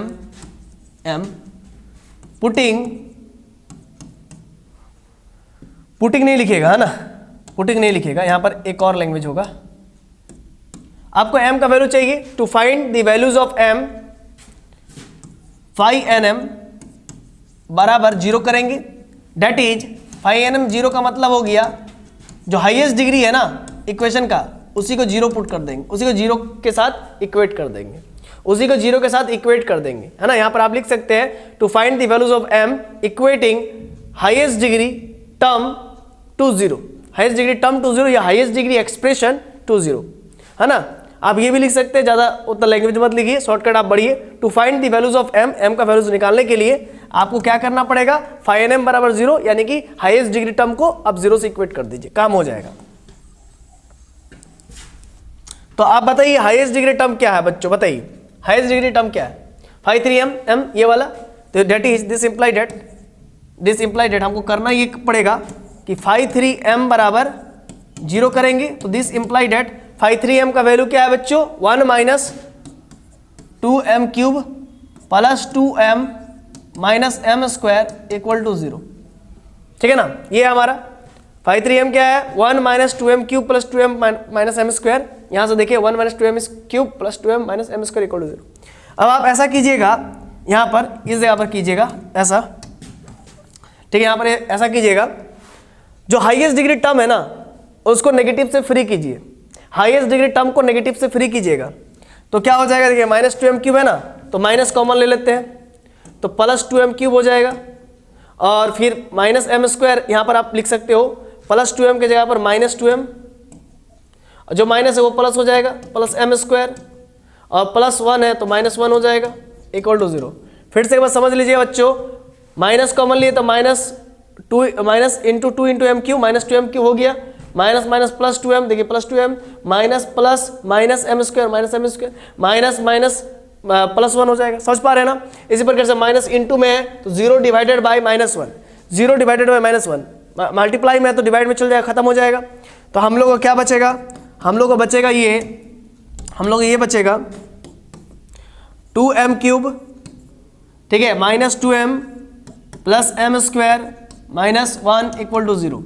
तो दिस इम्प्लाई डैट, यहाँ पर 2m स्क्वायर कॉमन ले लेते, यहाँ पर देखिए क्या कॉमन लेंगे, यहाँ पर 2m अगर कॉमन ले ले तो यहाँ पर m स्क्वायर बचेगा माइनस 1, तो 2m इंटू m स्क्वायर तो 2m क्यूब हो जाएगा, और 2m माइनस 1 माइनस 2m हो जाएगा। फिर इसी चीज़ को हम लोग इस तरफ लिख देंगे, m स्क्वायर माइनस 1, तो इस जगह पर लिख देंगे प्लस 1। ये देखिए 2m multiplied by m square it means 2m cube, और 2m मल्टीप्लाइड बाई माइनस 1 यानी कि minus 2m, and 1 multiplied by m square यानी कि plus m square, 1 multiplied by minus 1 यानी कि माइनस 1, ठीक है ना। आई होप आप लोगों को बातें समझ में आ रही होंगी, ठीक है, इतना क्लियर है। अब चलिए आगे बढ़ते हैं। यहाँ पर हम क्या कर लेते हैं, यहाँ पर m स्क्वायर माइनस 1 है, यहाँ पर भी m स्क्वायर माइनस 1 है, तो m स्क्वायर माइनस 1 कॉमन ले लेते हैं, m स्क्वायर माइनस 1, यहाँ पर 2m बचा, अब प्लस का 1 बचा इक्वल टू 0। यहाँ पर m स्क्वायर माइनस 1 था, यहाँ पर भी m स्क्वायर माइनस 1 था, कॉमन ले लिए तो बचा 2m अब प्लस 1, ठीक है ना। तो इसी चीज को नेक्स्ट स्टेप में लिखेंगे, नेक्स्ट स्टेप में लिखेंगे m cube minus 1, sorry m square minus 1, है ना, m square minus 1, m square minus 1 और क्या है 2m माइनस 1 इक्वल टू 0, यही आया है ना, जरा देखिए तो m स्क्वायर माइनस 1 और 2m plus 1, 2m plus 1 equal to 0। यहाँ पर लिखेंगे 2m प्लस 1 है, 2m प्लस 1 इक्वल टू 0। इसका मतलब ये हो रहा है कि m square minus 1 equal to 0 या फिर 2m प्लस 1 इक्वल टू 0, है ना। इसका मतलब ये हुआ, this imply that m square minus 1 equal to अगर 0 हुआ तो क्या हो जाएगा बताइए तो, तो this implied that m square बराबर +1 हो जाएगा। तो यहाँ पर फिर आगे क्या होगा बच्ची बताइए तो बच्चों, तो m बराबर क्या हो जाएगा √1। और आपको मालूम है बहुत अच्छे से रूट से जब भी निकलता है तो +-1 में निकलता है ना। इधर स्क्वायर था तो उधर जाएगा तो रूट हो जाएगा ना, इधर स्क्वायर था तो उधर जाएगा तो रूट हो जाएगा, तो √1। तो m का वैल्यू आपको क्या मिला +-1 है ना, m का वैल्यू +-1 मिला ना, m का वैल्यू क्या मिला +-1। तो m इक्वल्स टू +-1, ठीक है।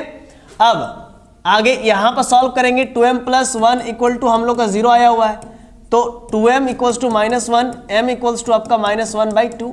तो it means this imply that, या फिर आप डेट इज करके लिखिए ज़्यादा अच्छा रहेगा। डेट इज m का 3 मान आया, एक तो आया +1, एक आया -1, एक आया -1/2, ठीक है। इतना क्लियर है।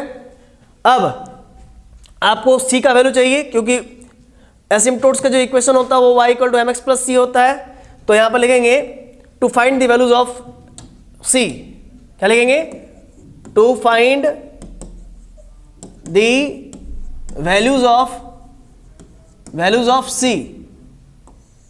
आएगा तो लॉन्ग में आएगा और आपको 10 नंबर दे के जाएगा, तो थोड़ा सा तो आपको खटाएगा जरूर, ठीक है ना, इसीलिए करना तो पड़ेगा। To find the values of c का वैल्यू निकालने के लिए, क्यों c का वैल्यू निकाल रहे हैं, क्यों m का वैल्यू निकाल रहे हैं, देखिए m का 3 वैल्यू आया, 1 -1 -1/2, और c का भी 3 वैल्यू आएगा।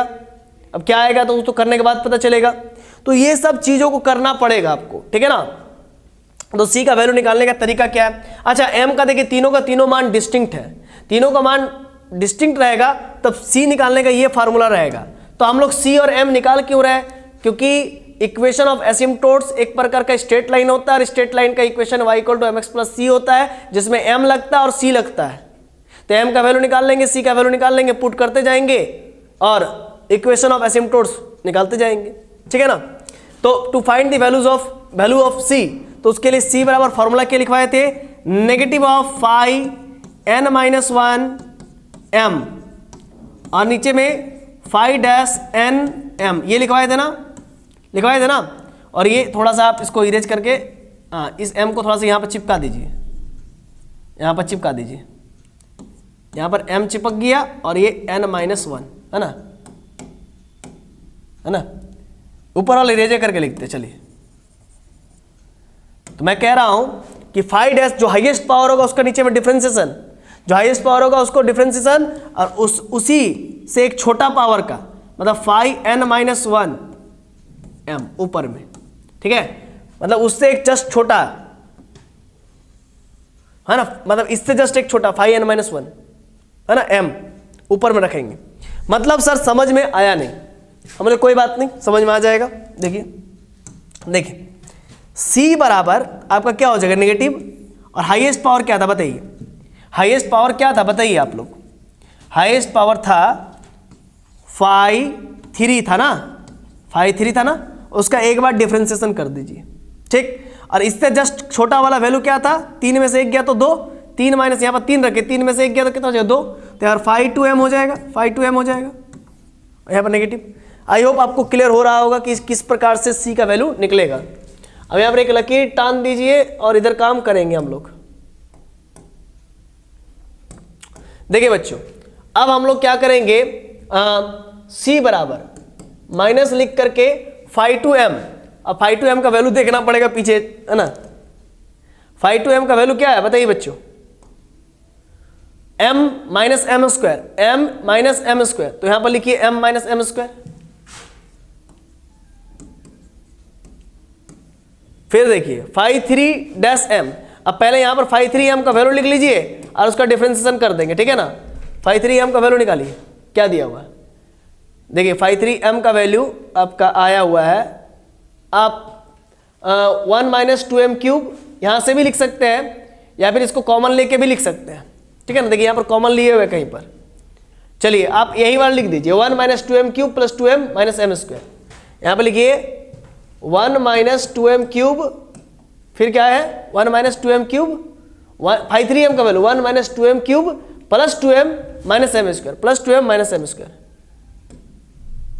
प्लस 2m प्लस के 2m, फिर क्या है प्लस के 2m और -m², माइनस एम स्क्वायर। मैंने कहा 1 माइनस 2m क्यूब, 5,3m का value 1 minus 2m cube plus 2m minus m square. हमने कहाँ से लिखा? यहाँ से लिखा 1 minus 2m cube plus 2m minus m square. आप कॉपी में हर एक चीज लिख लिख के पढ़िए, नहीं तो आपको दिक्कत हो सकता है। हाँ चलिए, तो अभी हम लोग 5,3m में आ चुके हैं और यहां पर आपको बताया था मैंने कि 5,3m को आप, जैसे आप 5,3m को आप क्या किए थे, एक मिनट, हाँ यहां पर आप 5,3m को आप क्या किए थे, याद है? 5,3m को आप 0 से इक्वेट किए थे ना, याद है? तो यानी कि 1 minus 2m cube plus 2m minus m square equal to 0 से इक्वेट किए थे। माइनस कॉमन ले लिए थे, तो जो माइनस में था वो प्लस में हो गया था, जो प्लस में था वो माइनस में हो जाएगा, जो माइनस में वो प्लस में हो जाएगा, एम स्क्वायर जो प्लस में वो माइनस में हो जाएगा, इक्वल टू 0 हो जाएगा। ठीक है ना?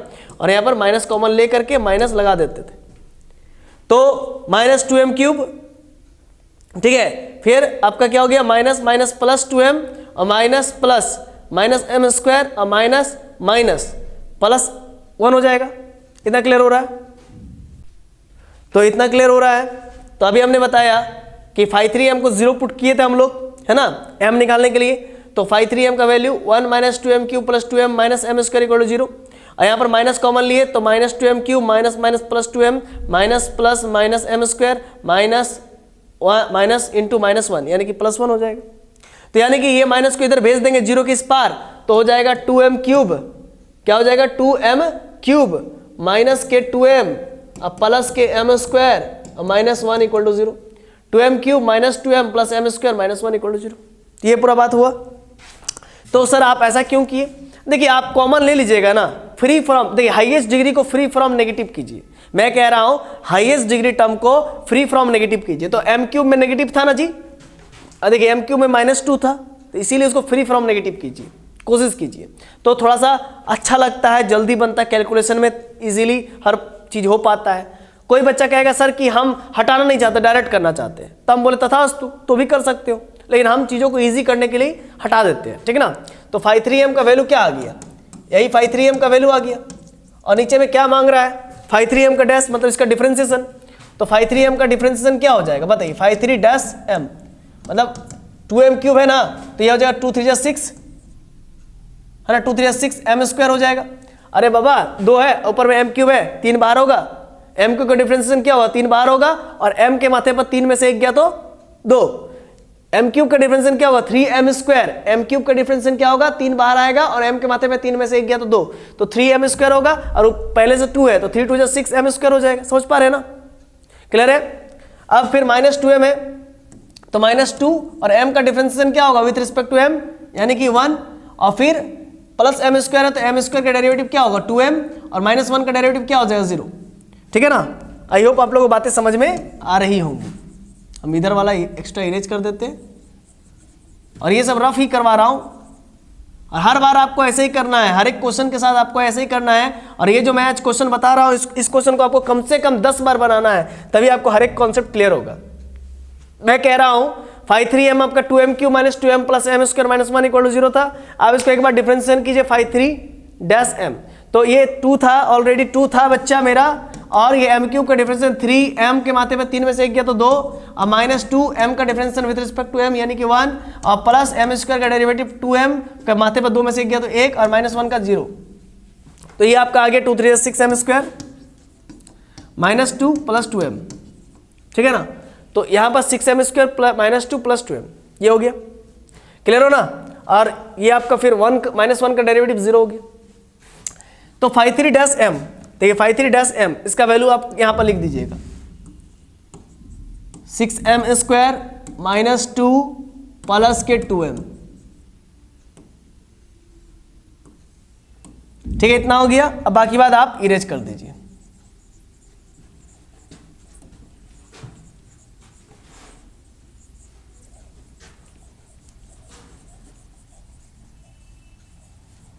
अब बस हो गया बच्चों, टेंशन नहीं है।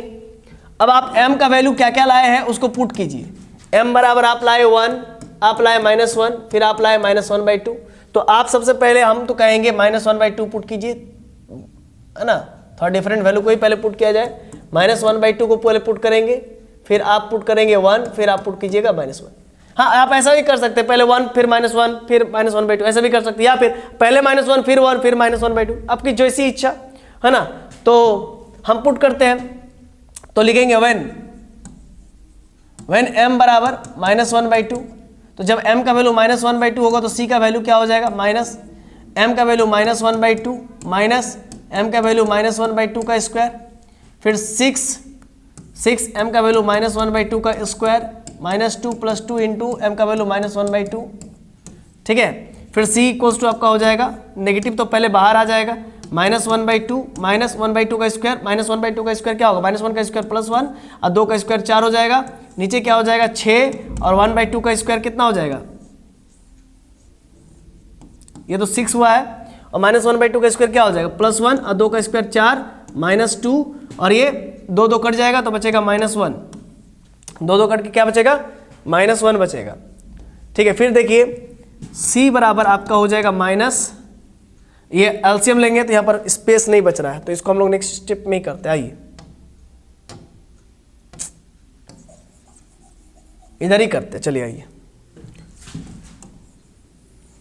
ठीक है, तो c बराबर हम लोग का हो गया माइनस, और यहाँ पर एक बड़ी ब्रैकेट है ना, बड़ा line.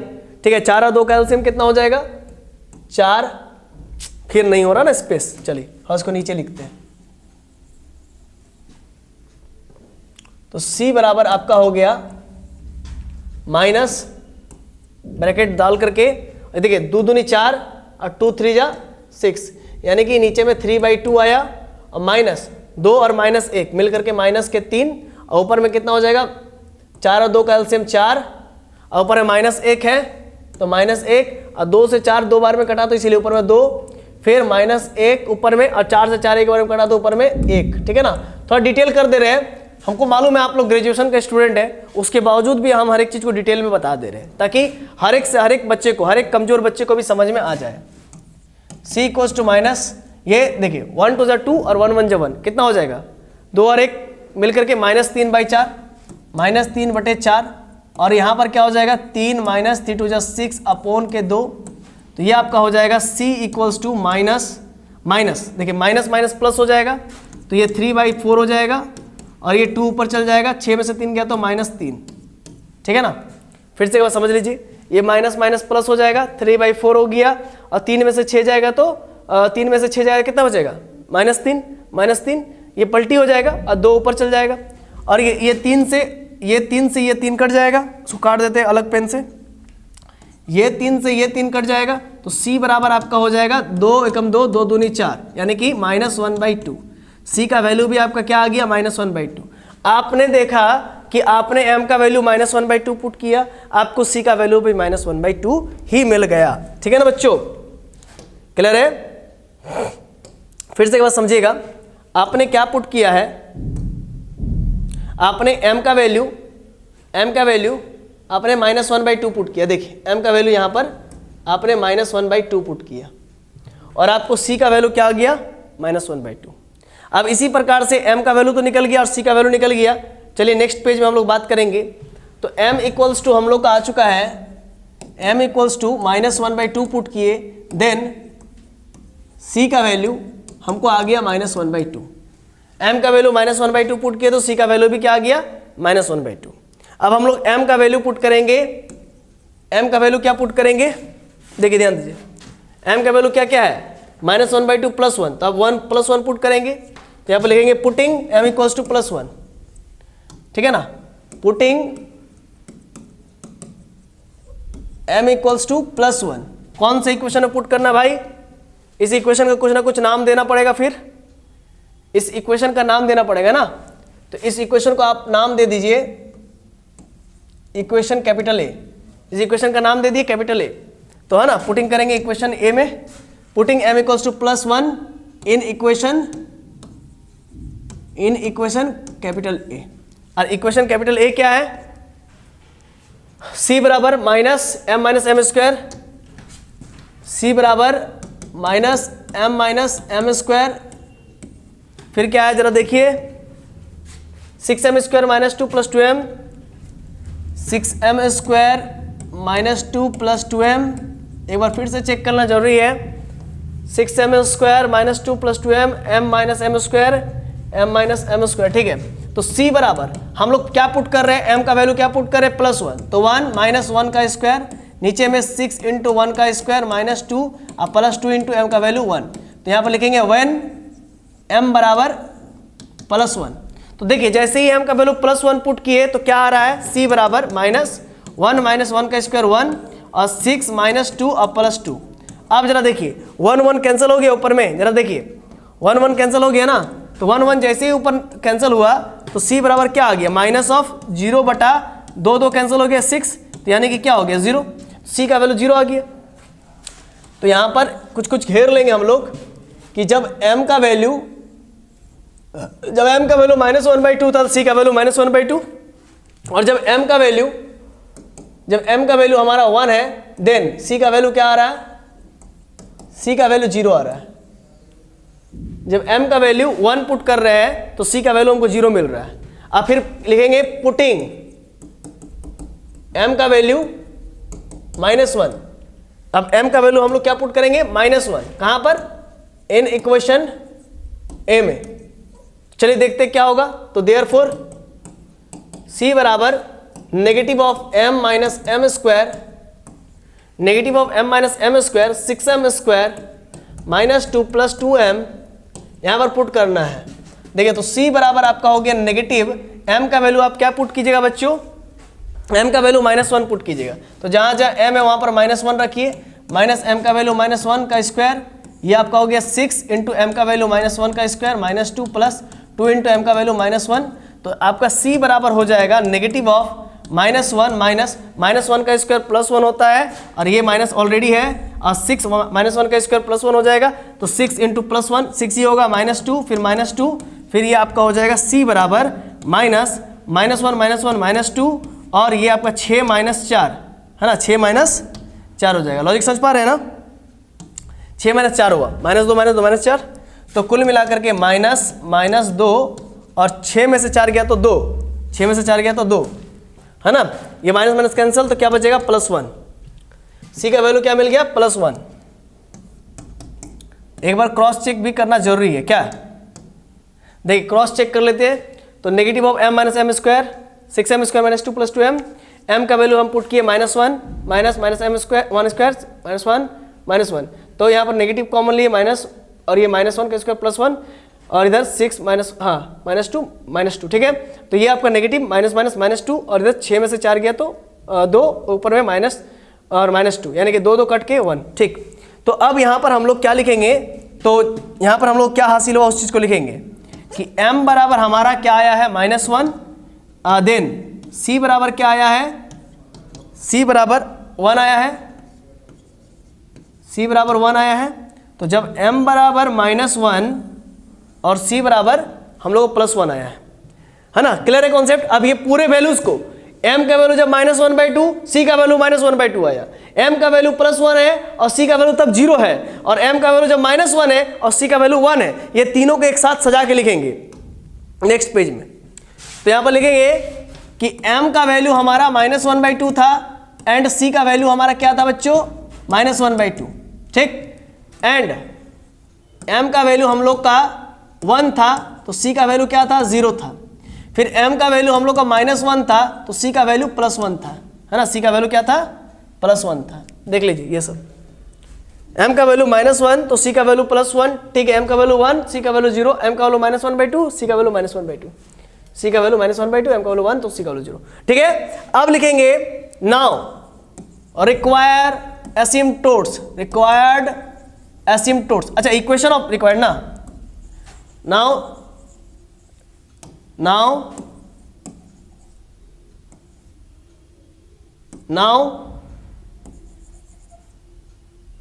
equation of required asymptotes। अब हम लोग को क्या चाहिए, एसिम्पटोट्स का इक्वेशन चाहिए, क्या है ना, एसिम्पटोट्स का इक्वेशन चाहिए ना बच्चों। नाउ इक्वेशन ऑफ रिक्वायर्ड एसिम्पटोट्स, एसिम्पटोट्स का इक्वेशन चाहिए, और एसिम्पटोट्स एक प्रकार का स्ट्रेट लाइन होता है, और स्ट्रेट लाइन का general equation y = mx + c होता है, y = mx + c होता है, और m का वैल्यू पुट करेंगे, c का वैल्यू पुट करेंगे, तो लिखेंगे व्हेन m इक्वल्स टू 1, तो नहीं m इक्वल्स टू -1/2, जब m का वैल्यू -1/2 एंड c का वैल्यू -1/2, तो दिस इम्प्लाई डेट y बराबर क्या हो जाएगा, m का वैल्यू जहाँ पर m है वहाँ पर -1/2x, और c जहाँ पर है वहाँ पर क्या रखेंगे, जहाँ पर c है वहाँ पर रखेंगे -1/2। 2 और 2 का एलसीएम 2 हो गया, 2 और 2 का एलसीएम 2 हो गया, तो y इक्वल्स टू -x -1, नीचे में 2 और इधर 2 इधर मल्टीप्लाई हो जाएगा, तो क्या हो जाएगा अब 2y equals to -x -1। This imply that, इसको एक तरफ कीजिए तो x प्लस 2y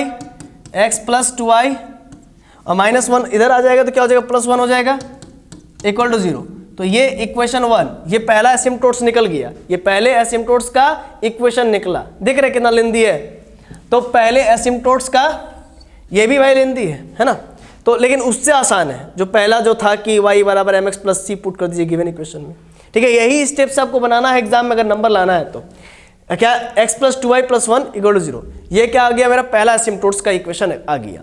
अब दूसरा एसिम्पटोट्स का इक्वेशन चाहिए तो लिखेंगे क्या, व्हेन m बराबर क्या है 1 एंड c बराबर 0, तो क्या हो जाएगा y बराबर, देयरफॉर y बराबर m का वैल्यू 1 और c का वैल्यू 0, तो दिस इम्प्लाई डेट y बराबर x या फिर x बराबर y, दोनों ही बात सेम है, ठीक है ना। ये इक्वेशन नंबर 2 हो गया, या फिर आप इसको इक्वेशन 2 मानो ना, ज़्यादा बेस्ट रहेगा, वो लिखने की कोई ज़रूरत नहीं। हाँ, ये आपका इक्वेशन नंबर 2 हो गया, ठीक है। वो इक्वेशन नंबर 1 हो गया, ये इक्वेशन नंबर 2 हो गया। अब लिखेंगे व्हेन m बराबर -1 एंड c बराबर +1, तो देयरफॉर y बराबर m का वैल्यू -1 इंटू x अब प्लस c का वैल्यू 1। m का वैल्यू क्या पुट किया मैंने बच्चों, m का वैल्यू उसमें -1 और c का वैल्यू +1, तो y इधर आ जाएगा इक्वल्स टू -x अब +1, यानी कि x plus y -1 equal to 0। देखो बच्चा, ये -x से इधर आ गया तो +x, और ये +y ऑलरेडी था, +1 यहाँ पर था ना, और +1 था तो इस तरफ आ गया तो -1, तो ये इक्वेशन नंबर 3 हो गया। तो अब हम लोग नेक्स्ट स्टेप में लिखेंगे रिक्वायर्ड इक्वेशन ऑफ एसिम्पटोट्स, एक साथ सबको लिख देंगे, है ना। आइए तो लिखेंगे हेंस, चलिए पहले इतना आप कर लीजिए, ठीक है। हाँ, तो अब हम लोग नेक्स्ट स्टेप में लिखेंगे, है ना, नेक्स्ट स्टेप में नेक्स्ट स्लाइड में, है ना। देयरफॉर रिक्वायर्ड इक्वेशंस ऑफ एसिम्पटोट्स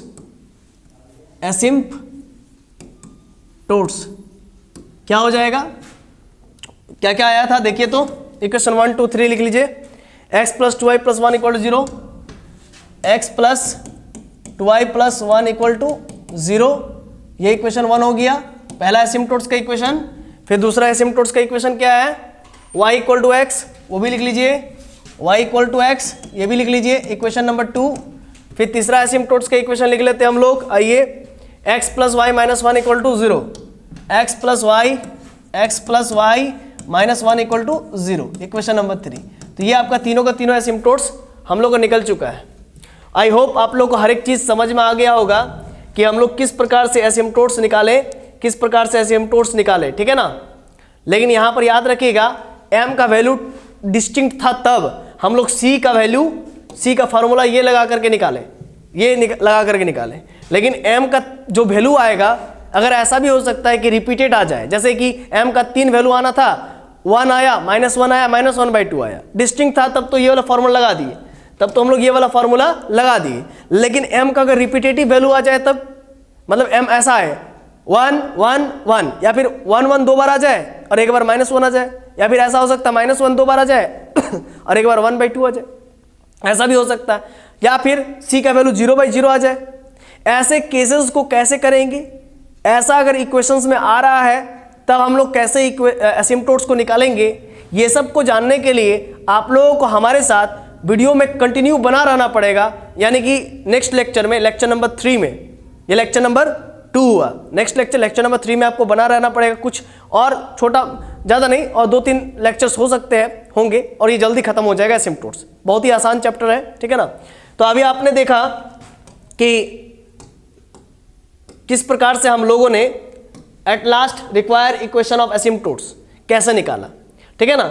इससे पहले आपने अभी भी देखा कि गिवन इक्वेशन था हम लोगों का, ये गिवन इक्वेशन ये था, और इसी इक्वेशन में पहले रेक्टेंगुलर एसिम्पटोट्स निकालने की कोशिश की है। रेक्टेंगुलर एसिम्पटोट्स में दो प्रकार के एसिम्पटोट्स, पैरेलल टू एक्स एक्सिस एसिम्पटोट्स कैसे निकालते हैं, फिर आपने देखा कि पैरेलल टू वाई एक्सिस एसिम्पटोट्स कैसे निकालते हैं, फिर आपने देखा ऑब्लिक एसिम्पटोट्स कैसे निकालते हैं। और एक बात, पैरेलल टू एक्स एक्सिस एसिम्पटोट्स भी यहाँ पर एग्जिस्ट नहीं किया, पैरेलल टू वाई एक्सिस एसिम्पटोट्स भी यहाँ पर एग्जिस्ट नहीं किया।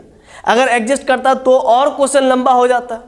तो ऐसे भी क्वेश्चंस होंगे जहां पर parallel to y axis asymptotes exist करे, parallel to x axis asymptotes exist करे, और ऑब्लिक एसिम्पटोट्स फिर एग्जिस्ट करता है कि किस प्रकार से हम लोग ऑब्लिक एसिम्पटोट्स निकाले। या आपने देखा प्रोसीजर को, ठीक है ना। फिर आपने ये भी प्रोसीजर को देखा कि किस प्रकार से m का वैल्यू निकाले, फिर m के बाद c का वैल्यू कैसे निकाले, जहां जहां m तो वहां पुट करते गए, फिर आगे बढ़ते गए, ठीक है ना। इस प्रकार से m का वैल्यू -1/2 पर c का वैल्यू -1/2 आया, उसके लिए एक एसिम्पटोट्स निकल जाएगा। फिर m का वैल्यू 1 पर हम लोग का c का वैल्यू 0 मिल गया, उसके लिए एक एसिम्पटोट्स निकल जाएगा। फिर m का वैल्यू -1 पर c का वैल्यू आपका +1 आ गया, फिर इसके लिए एक एसिम्पटोट्स निकल जाएगा। तो इस प्रकार से हम लोग m का वैल्यू -1/2 पर c का वैल्यू -1/2, फिर m का वैल्यू 1 और c का वैल्यू 0 पर, फिर m का वैल्यू -1 c का वैल्यू 1 पर हम लोग एसिम्पटोट्स निकाले। एसिम्पटोट्स निकालने के लिए हम लोग इक्वेशन ऑफ रिक्वायर्ड एसिम्पटोट्स के लिए एक जनरल फार्मूला फॉर एसिम्पटोट्स इस्तेमाल किए, y = mx + c। तो हम लोग y = mx + c क्यों इस्तेमाल किए, क्योंकि एसिम्पटोट्स कुछ नहीं, एक प्रकार का स्ट्रेट लाइन होता है, स्ट्रेट लाइन का इक्वेशन y = mx + c होता है। c का मान 0 हो जाए तो इक्वेशन ऑफ स्ट्रेट लाइन कहां से पार करता है, ओरिजिन से पार करता है। तो बस m का वैल्यू और c का वैल्यू पुट करते गए और हम लोग इक्वेशन 1 इक्वेशन ऑफ एसिम्पटोट्स निकला, पहला इक्वेशन ऑफ एसिम्पटोट्स। फिर m का वैल्यू 1 c का वैल्यू 0 पुट किया तो दूसरा एसिम्पटोट्स का इक्वेशन निकला। फिर m का वैल्यू -1 और c का वैल्यू 1 पुट किया तो तीसरा एसिम्पटोट्स का इक्वेशन निकला। तो इस प्रकार से आई होप आप लोगों को मेरी बातें अच्छे से समझ में आ गई होंगी कि किस प्रकार से हम लोग एसिम्पटोट्स का इक्वेशन निकालते हैं गिवन इक्वेशन ऑफ कर्व से। और आप लोग मेरे ख्याल से, और मुझे आशा है, विश्वास है ना, कि आप लोगों को ये वीडियो लेक्चर्स बहुत अच्छे से समझ में आ रही होगी। और अगर सच में आप लोगों को इससे कुछ ना कुछ फायदा हो रहा है, ये तो एग्जाम में ही आपको पता चलेगा, लेकिन सही में आपको मेरे पढ़ाने का तरीका अच्छा लग रहा है तो आप लोग चैनल को सब्सक्राइब कर सकते हैं, और वीडियो पसंद आई हो तो वीडियो को लाइक कर सकते हैं, और अपने दोस्तों के बीच, अपने फ्रेंड सर्कल में धुआं की तरह, जैसे धुआं फैलता है ना, जैसे आग फैलता है, जैसे धुआं फैलता है, उस प्रकार से फैला देना है, ताकि हम लोग पूरा तरीके से मोटिवेटेड रहे। और हम लोग मोटिवेटेड रहेंगे तो जो यूट्यूब में वीडियोस नहीं है, जो है भी, तो हम लोग इतना लड़ी लगा देंगे कि आप सोच नहीं सकते। टोटल का टोटल पूरा फ्री ऑफ कॉस्ट कर देंगे। आप लोग एक बात नहीं जानते होंगे या जानते होंगे कि क्लास 11-12 का वीडियो खोजो तो पूरा मिल जाता है कि नहीं, लेकिन सेमेस्टर का वीडियो खोजने में नहीं मिलता है, सही ढंग से नहीं मिलता पूरा। तो पूरा हम लोग फ्री ऑफ कॉस्ट देने वाले हैं। तो बच्चों देखिए, हम लोग आप लोगों को सपोर्ट कर सकते हैं, तो आप लोगों को भी हम लोगों को सपोर्ट करना पड़ेगा क्या, क्योंकि देखिए एक बात तो आप ये जानते हैं कि एक हाथ से ताली नहीं बजती है, दोनों हाथों को मिलाना पड़ेगा। तो वही बात है, टीचर और स्टूडेंट का रिलेशन को बरकरार रखिए। आप लोग कैसा लग रहा है, खराब लग रहा है तो कमेंट में लिखिए कि सर हमको ये चीज़ समझ नहीं आ रहा है। अगर अच्छा लग रहा है तो वो भी लिखिए, क्योंकि वो एक कमेंट, आपका एक कमेंट पढ़ करके हम लोग को इतना मोटिवेट मिलता है ना। जैसे एक सिंपल सी बात है, जैसे गाड़ी में पेट्रोल डालते हैं तो उसमें जान आ जाती है, वो चलने लगता है। तो ठीक उसी प्रकार से आप लोग का एक जो है कि ये कमेंट, वो हम लोग को बहुत ज़्यादा मोटिवेट करती है। तो नेक्स्ट डे लगता है कि नहीं चलो बनाते हैं, पूरा एकदम जोश के साथ बनाते हैं, है ना, और पूरा इंपॉर्टेंट क्वेश्चंस आप लोग को डील करते हैं जो कि एग्जाम में आने वाला है। तो आई होप आप लोग, अब ज़्यादा हम आप लोगों का समय नहीं लेंगे, बस यही कह करके अंतिम विदाई लेंगे, आप लोगों से अलविदा लेंगे, ठीक है ना, कि आप लोग चैनल को सब्सक्राइब कर लीजिए, अभी तुरंत सब्सक्राइब कर लीजिए, और बेल आइकन को हिट करके हमारे मनोबल को बढ़ाइए, हमें मोटिवेट कीजिए, और साथ ही साथ आप वीडियो को लाइक भी कर दीजिए और अपने फ्रेंड सर्कल में शेयर भी कर दीजिए। चलिए आज तक के लिए यहीं तक, मिलते हैं नेक्स्ट वीडियो में। तब तक के लिए दिल की गहराई से फिर से आभार, अभिनंदन और वंदन। धन्यवाद।